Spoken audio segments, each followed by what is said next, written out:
We're back with Sanford Murata, President and CEO of Sanford Murata Inc. You know, when I look at it as, I guess, someone who's a little bit younger, and I look at someone like yourself who's already had a lot of success business-wise and community-wise and so on in their career, I think, you know, the difference between us is time, energy, and what's going through between your two ears, right? What's your knowledge that you've got, and how do I extrapolate that knowledge?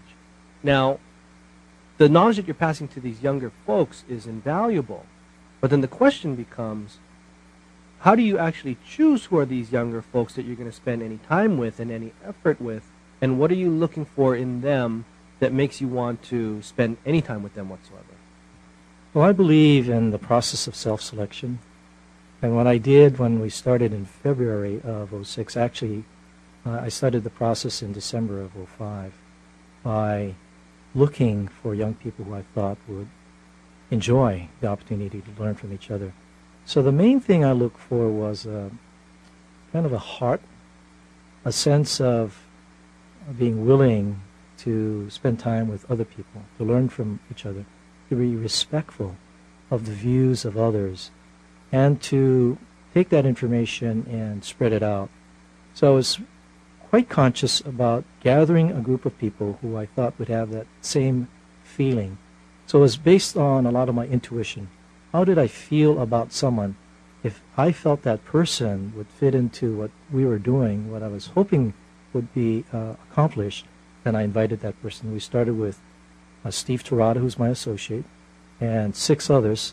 They all happened to be in real estate because those were the young people I knew, including our sons. And it's grown now. Our group is about 20. And the self-selection process works like this.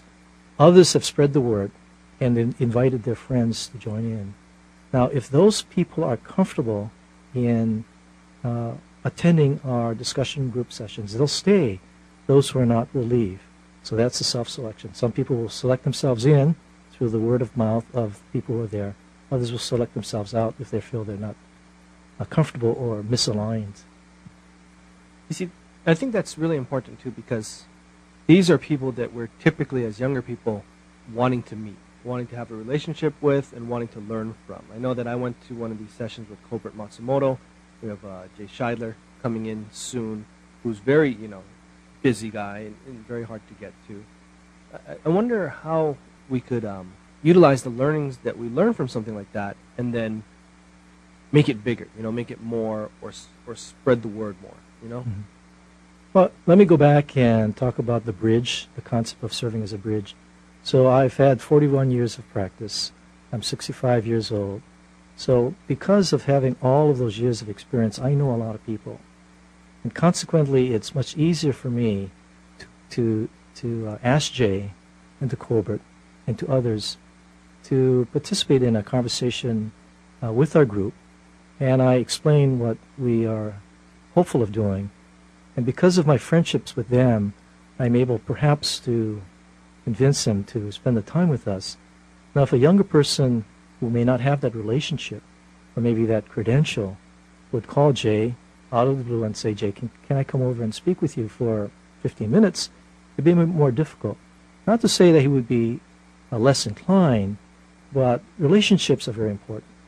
And one of the things that I am attempting to pass on in our group discussion is the value of relationships.